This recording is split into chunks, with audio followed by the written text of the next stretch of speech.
this resume's got some great things and some challenges. Up here at the top, we have bilingual problem solver, which I think is a great opening statement. If I could say something right in the start of my resume, I've impressed people. Yeah, somebody says I like the blue on top. Color is not bad either. Anything that makes your resume stand out or pop is great. Bilingual problem solver conveys so much right away. It spits out this person knows 2 languages and it says they do something. That's incredible first 3 words of a resume right after the name and information they've taken off. They also intend to give very relevant facts up front.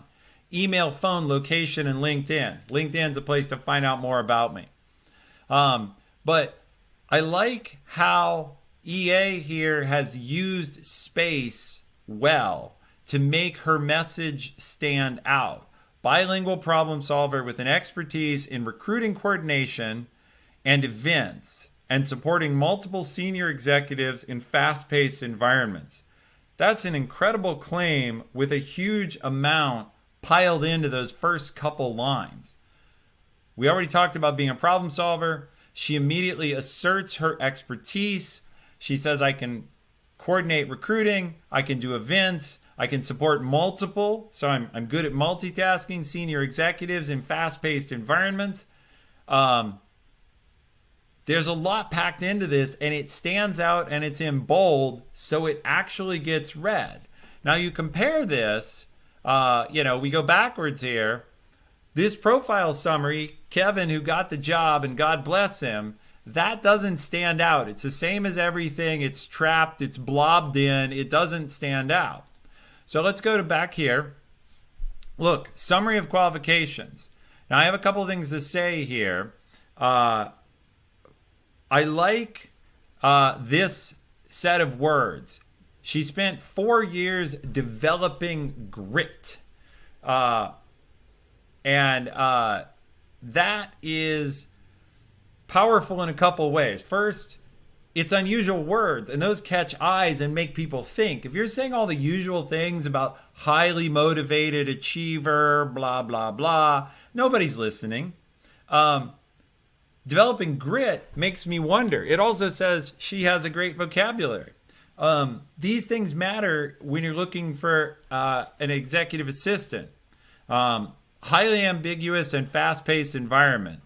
Now, highly ambiguous is another bold claim. It's another ideal with difficult situations. So this is impressive so far. When I had read this resume to this point, I was thinking, I think she would do well at Amazon. We're going to get into some things that are problems, but at this point, I'm impressed. And since my boss is hiring a new EA, I was thinking, okay, where's this going? And we'll talk about that.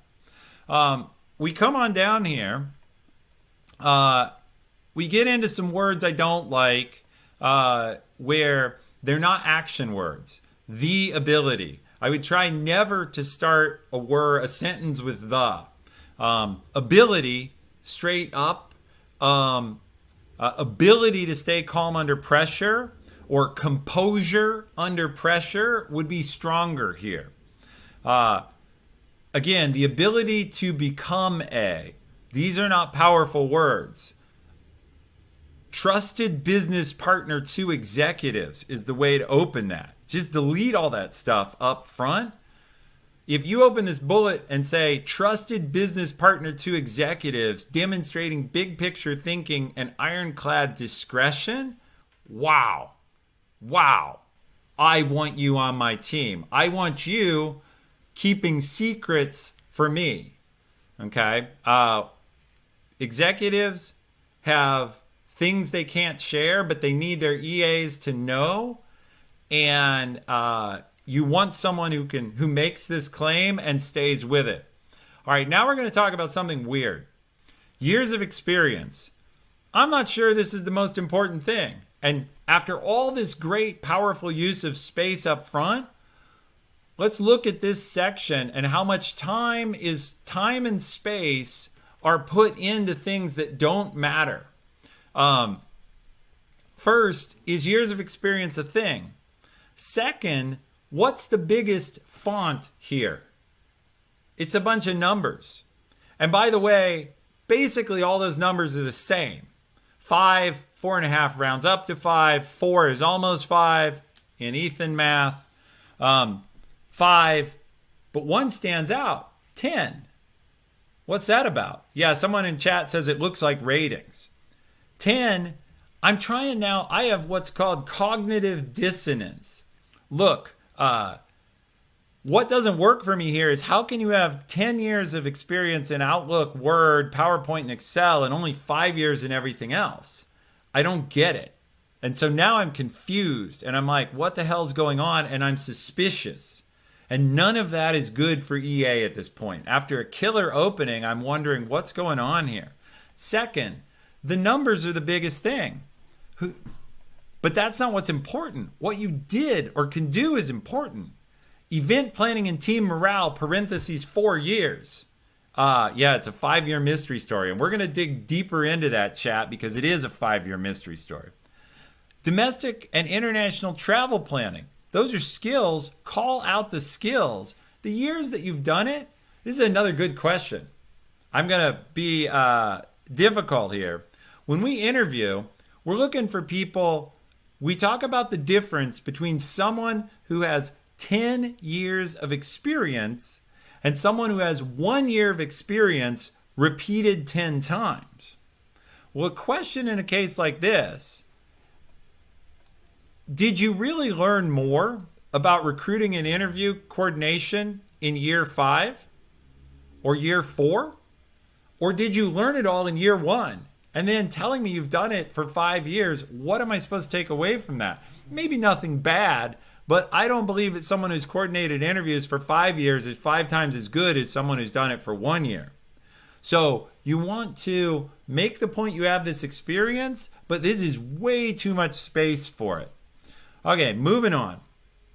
Now we get into some ouchy stuff.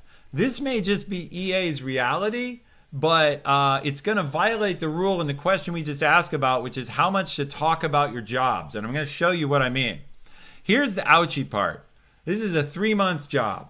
More to the point, it looks like that 3-month job is already over. That might not be true because I don't know how EA wrote the resume, but it's June now. And so this should say March 2019 to present if she's still employed, or March 29th to June 2019, sorry, not 29th, 2019, if she's still there. So what I'm thinking at this point is, wow, she got a job and lost it in 3 months. Not positive. After that tour de force opening, it's looking grim. Second thing, look at all this. In 3 months, we got 7 short bullets. Now the bullets are short, nothing wrong with that. But now we're going to scroll down real quick. Here, she was somewhere for 2 years. We got the same 7 bullets. So in 2 years, judging by how much time it was given, she did the same amount of work in 2 years and versus 3 months. Clearly false. We're going to keep going though. She was at that company really 2014 to 2018.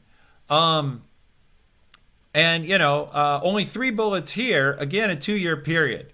So my real point is there's an awful lot about this 1 3-month job. Now, maybe if those things were super impressive, that would be fantastic. But if they weren't super impressive, and I haven't dug through them, I didn't decide whether each of those are impressive.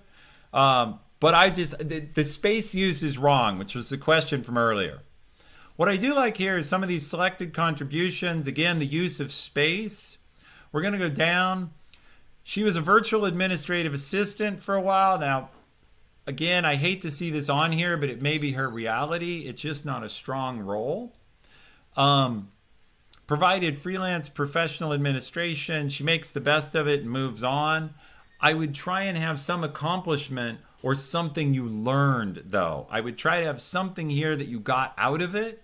For example, if you were doing this for a budget, learn to work remotely.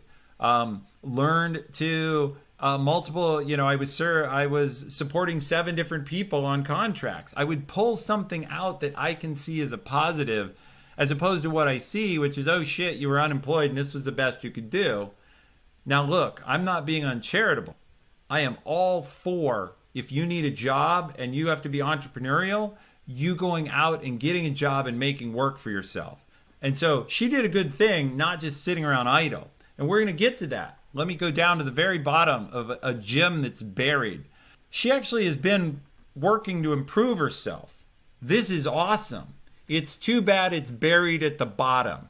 I'd find some way to pull this up, and I might put it under virtual assistant and say took classes while working as a virtual assistant, because suddenly it sounds like that's my reason that I'm working as a virtual assistant.